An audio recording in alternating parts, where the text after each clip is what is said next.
My world YouTube ಚಾನೆಲ್ಗೆ subscribe ಮಾಡಿ, like ಮಾಡಿ ಮತ್ತು ಶೇರ್ ಮಾಡಿ.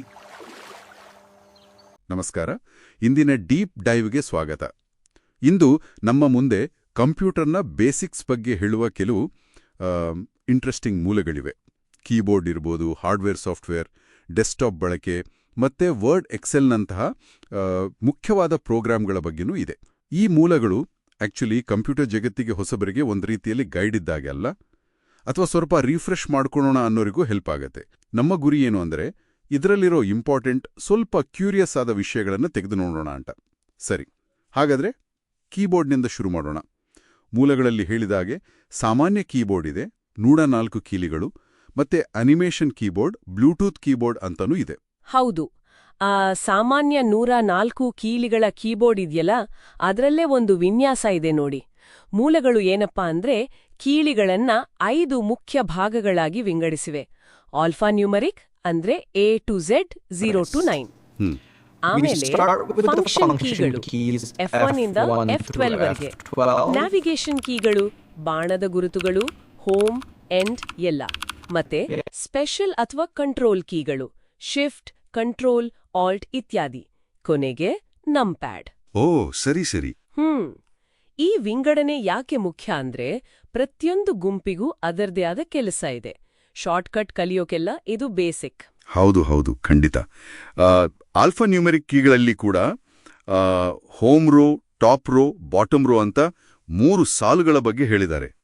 ಶಿಫ್ಟ್ ಹಿಡಿದು ಡಾಟ್, ಆಟ್, ಹ್ಯಾಶ್ಟ್ಯಾಗ್ ತರದ ಸಿಂಬಲ್ಸ್ ಟೈಪ್ ಮಾಡೋದು, ಇದೆಲ್ಲ ಡೈಲಿ ಯೂಸ್ಗೆ ಬೇಕೇ ಬೇಕು ಅಲ್ವಾ? ಹೌದು, ಖಂಡಿತವಾಗಿಯೂ. ಸರಿ, ಈಗ ಕಂಪ್ಯೂಟರ್ನ 2 ಮುಖ್ಯ ಭಾಗಗಳು ಅಂದ್ರೆ ಹಾರ್ಡ್ವೇರ್ ಮತ್ತೆ ಸಾಫ್ಟ್ವೇರ್ಗೆ ಬರೋಣ. ಮೂಲಗಳು ಇದನ್ನ ತುಂಬಾ ಸಿಂಪಲ್ ಆಗಿ ಹೇಳಿವೆ. ಹಾರ್ಡ್ವೇರ್ ಅಂದ್ರೆ ಮುಟ್ಟಬಹುದಾದ ಭಾಗಗಳು, ಉದಾಹರಣೆಗೆ ಕೀಬೋರ್ಡ್, ಮೌಸ್. ಸಾಫ್ಟ್ವೇರ್ ಅಂದ್ರೆ ಅದನ್ನ ಮುಟ್ಟೋಕಾಗಲ್ಲ, ಆದ್ರೆ ನಾವು ನೋಡಬಹುದು, ಬಳಸಬಹುದು. ನೋಟ್ಪ್ಯಾಡ್, ವರ್ಡ್ ತರಹದ ಪ್ರೋಗ್ರಾಂಗಳು. ಓಕೆ. ಆದರೆ ಒಂದು ನಿಮಿಷ, ಇನ್ಪುಟ್ ಮತ್ತೆ ಔಟ್ಪುಟ್ ಡಿವೈಸ್ಗಳ ಬಗ್ಗೆ ಮೂಲಗಳು ಹೇಳೋ ರೀತಿ ಸ್ವಲ್ಪ ವಿಭಿನ್ನವಾಗಿದೆ ಅನ್ಸುತ್ತೆ. ಓಹ್, ಹೇಗೆ? ಸ್ವಲ್ಪ ವಿವರಿಸಿ. ಅಂದ್ರೆ ನಾವು ಸಾಮಾನ್ಯವಾಗಿ ಕೀಬೋರ್ಡ್, ಮೌಸ್ನ ಇನ್ಪುಟ್ ಅಂತೀವಿ, ಡೇಟಾ ಒಳಗೆ ಕಳಿಸುತ್ತೆ ಅಂತ. ಹೌದು. ಮಾನಿಟರ್, ಪ್ರಿಂಟರ್ನ ಔಟ್ಪುಟ್ ಅಂತೀವಿ, ರಿಸಲ್ಟ್ ಹೊರಗೆ ಕೊಡುತ್ತೆ ಅಂತ. ಸರಿ. ಆದ್ರೆ ಇಲ್ಲಿನ ಮೂಲಗಳಲ್ಲಿ ಪೆನ್ ಡ್ರೈವ್, ಸಿಡಿ ತರಹದ ಅಂದ್ರೆ ತೆಗೆದು ಹಾಕಬಹುದಾದ ಸಾಧನಗಳನ್ನ ಔಟ್ಪುಟ್ ಅಂತ ಪರಿಗಣಿಸಿದ್ದಾರೆ. ಹೌದಾ? ಹಾಗೇನೆ ಕೀಬೋರ್ಡ್, ಮೌಸ್ ಅಷ್ಟೇ ಅಲ್ಲ, ಸಿಪಿಯು ಕೂಡ. ಇದನ್ನೆಲ್ಲ ಇನ್ಪುಟ್ ಭಾಗಗಳು ಅಂತ ಹೇಳಿದ್ದಾರೆ. ಸಿಪಿಯುನಾ? ಅದು ಪ್ರೊಸೆಸಿಂಗ್ ಯೂನಿಟ್ ಅಲ್ವಾ? ಹೌದು, ಅದನ್ನೇ ನಾನ್ ಹೇಳಿದ್ದು. ಬಹುಶಃ ಆ ಸಾಧನ ಕಂಪ್ಯೂಟರ್ಗೆ ಎಷ್ಟು ಅಗತ್ಯ ಅಥವಾ ಅದು ಸ್ಥಿರವಾಗಿ ಇರುತ್ತಾ ಇಲ್ವಾ ಅನ್ನೋ ದೃಷ್ಟಿಯಿಂದ ವಿಂಗಡಿಸಿರಬಹುದು. ಇದು ನಿಜಕ್ಕೂ ಒಂದು ಕುತೂಹಲಕಾರಿ ಪಾಯಿಂಟ್, ಯಾಕಂದ್ರೆ ನಾವು ಕಲ್ತಿರೋ ಬೇಸಿಕ್ಸ್ಗಿಂತ ಇದು ಸ್ವಲ್ಪ ಬೇರೆ ಇದೆ. ಮೂಲದಲ್ಲಿ ಹೀಗಿದೆ. ಹೌದು, ಇದು ನಿಜಕ್ಕೂ ಒಂದು ಡಿಫ್ರೆಂಟ್ ಪರ್ಸ್ಪೆಕ್ಟಿವ್. ಸರಿ, ಮುಂದೆ ಹೋಗೋಣ. ಡೆಸ್ಕ್ಟಾಪ್, ಕಂಪ್ಯೂಟರ್ ಆನ್ ಮಾಡಿದ ತಕ್ಷಣ ಬರೋ ಸ್ಕ್ರೀನ್. ಮೂಲಗಳ ಪ್ರಕಾರ ಇದು ಆಯತಕಾರದಲ್ಲಿರುತ್ತೆ, ಐಕಾನ್ಗಳೆಲ್ಲ ಸಾಲು ಕಾಲಂನಲ್ಲಿ ಜೋಡಿಸಿರ್ತಾರೆ. ನ್ಯಾವಿಗೇಟ್ ಮಾಡೋಕೆ ಬಾಣದ ಕೀಲಿಗಳು ಹೆಲ್ಪ್ ಮಾಡುತ್ತೆ. ಹೋಮ್ ಒತ್ತಿದ್ರೆ ಮೊದಲನೇ ಐಟಮ್ಗೆ, ಎಂಡ್ ಒತ್ತಿದ್ರೆ ಕೊನೆ ಐಟಮ್ಗೆ ಹೋಗ್ಬೋದು. ಹೌದು, ಅಷ್ಟೇ ಅಲ್ಲ, ಒಂದು ಐಟಮ್ಗೆ ಹೋಗ್ಬೇಕಾದ್ರೆ ಅದರ ಮೊದಲ ಅಕ್ಷರ ಒತ್ತಿದ್ರೆ ಸಾಕು, ನೇರವಾಗಿ ಅಲ್ಲೇ ಹೋಗುತ್ತೆ. ಅದೊಂದು ಒಳ್ಳೆ ಟ್ರಿಕ್. ಹೌದಲ್ವಾ? ಮತ್ತೆ ಆ ಡೆಸ್ಕ್ಟಾಪ್ ಕೆಳಗೆ ಸಾಮಾನ್ಯವಾಗಿ ಟಾಸ್ಕ್ ಬಾರ್ ಇರುತ್ತಲ್ಲ, ಇರುತ್ತೆ. ಅದು ತುಂಬಾ ಇಂಪಾರ್ಟೆಂಟ್. ಯಾವೆಲ್ಲ ಆಪ್ಸ್ ಓಪನ್ ಇವೆ ಅಂತ ತೋರಿಸುತ್ತೆ. ಸ್ಟಾರ್ಟ್ ಬಟನ್, ನೋಟಿಫಿಕೇಶನ್ ಏರಿಯಾ ಎಲ್ಲ ಅಲ್ಲೇ ಇರುತ್ತೆ. ಅದ್ರೊಳಗೆ ನ್ಯಾವಿಗೇಟ್ ಮಾಡೋಕೆ ಟ್ಯಾಬ್ ಕೀ ಮತ್ತೆ ಬಾಣದ ಕೀಲಿಗಳು ಬೇಕು. ಸರಿ. ಇನ್ನೊಂದು ವಿಷಯ, ಮೂಲಗಳಲ್ಲಿ NVDA ಕಮಾಂಡ್ಗಳ ಬಗ್ಗೆನೂ ಹೇಳಿದ್ದಾರೆ. ಇನ್ಸರ್ಟ್ ಪ್ಲಸ್ ಟ್ಯಾಬ್ ತರ. ಓ, NVDA ಅಂದ್ರೆ ಸ್ಕ್ರೀನ್ ರೀಡರ್ ಅಲ್ವಾ? ದೃಷ್ಟಿ ಸವಾಲುಳ್ಳೋರು ಬಳಸೋದು. ಹೌದು, ಅಂದ್ರೆ ಟೆಕ್ನಾಲಜಿ ಎಲ್ಲರಿಗೂ ಹೇಗೆ ರೀಚ್ ಆಗ್ತಿದೆ ಅನ್ನೋದಕ್ಕೆ ಇದೊಂದು ಸಣ್ಣ ಉದಾಹರಣೆ. ಖಂಡಿತ.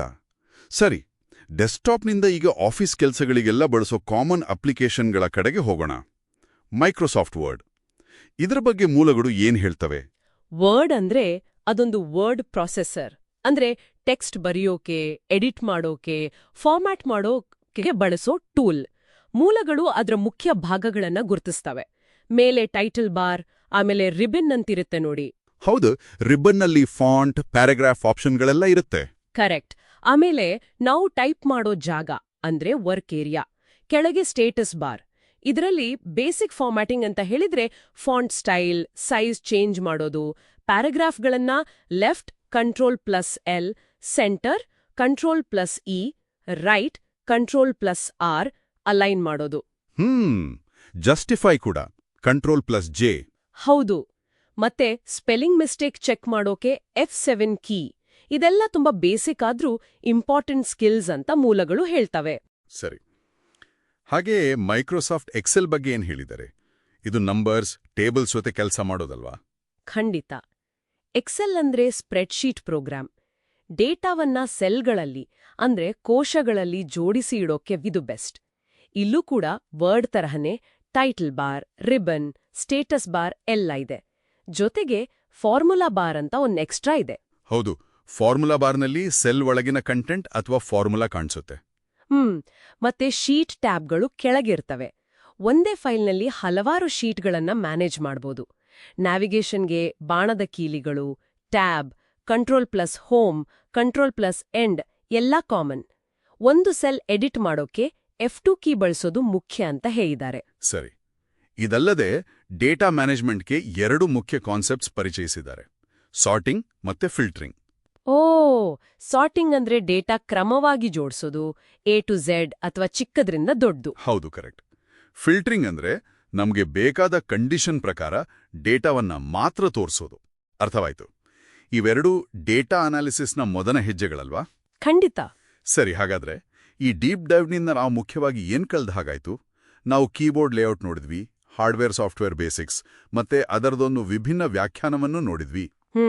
ಡೆಸ್ಕ್ಟಾಪ್ ನ್ಯಾವಿಗೇಷನ್ ಮತ್ತೆ ವರ್ಡ್, ಎಕ್ಸೆಲ್ನ ತುಂಬಾ ಬೇಸಿಕ್ ಆದ್ರೂ ದಿನಬಳಕೆಗೆ ಬೇಕಾದ ಕೆಲವು ಫೀಚರ್ಗಳನ್ನ ಚರ್ಚೆ ಮಾಡಿದ್ವಿ. ಹೌದು. ಈ ಎಲ್ಲಾ ಪರಿಕರಗಳು ಟೆಕ್ನಿಕಲ್ ವಿಷಯಗಳು ಅಷ್ಟೇ ಅಲ್ಲ, ಇವು ನಾವು ಡಿಜಿಟಲ್ ಪ್ರಪಂಚದ ಜೊತೆ ಹೇಗೆ ಮಾತಾಡ್ತೀವಿ ಅನ್ನೋ ಮಾಧ್ಯಮಗಳು. ನಾವು ಒತ್ತೋ ಪ್ರತಿ ಕೀಲಿ, ಮಾಡೋ ಪ್ರತಿ ಕ್ಲಿಕ್, ಆಯ್ಕೆ ಮಾಡೋ ಪ್ರತಿ ಆಪ್ಷನ್, ಇದೆಲ್ಲ ಮಾಹಿತಿಯನ್ನ ಅರ್ಥ ಮಾಡ್ಕೊಳ್ಳಕ್ಕೆ, ಬಳಸೋಕೆ ಸಹಾಯ ಮಾಡುತ್ತೆ ಅಲ್ವಾ? ಹೌದು. ಈ ಬೇಸಿಕ್ ತಿಳುವಳಿಕೆ ಇದ್ರನೇ ಮುಂದೆ ಅಡ್ವಾನ್ಸ್ಡ್ ಸ್ಕಿಲ್ಸ್ ಕಲಿಯೋಕೆ ಒಂದು ಫೌಂಡೇಶನ್ ಸಿಕ್ಕಾಗೆ. ಖಂಡಿತ. ಕೊನೆಯದಾಗಿ ನಮ್ಮ ಕೇಳುಗರಿಗೆ ಯೋಚಿಸೋಕೆ ಒಂದು ವಿಷಯ ಕೊಡೋಣ.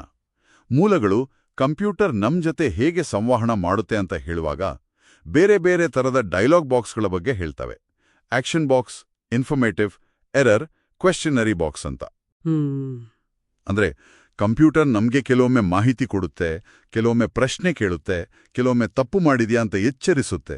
ಈ ಬೇರೆ ಬೇರೆ ತರಹದ ಸಂಭಾಷಣೆಗಳನ್ನ ನಾವು ಗುರುತಿಸೋಕೆ ಶುರು ಮಾಡಿದ್ರೆ ಅದು ನಾವು ನಮ್ಮ ಮೆಷಿನ್ ಜೊತೆ ಮಾತಾಡೋ ರೀತಿಯನ್ನ, ಅದನ್ನ ಅರ್ಥ ಮಾಡ್ಕೊಳ್ಳೋ ರೀತಿಯನ್ನ ಇನ್ನೂ ಚೆನ್ನಾಗಿ ಹೇಗೆ ಬದಲಾಯಿಸ್ಬೋದು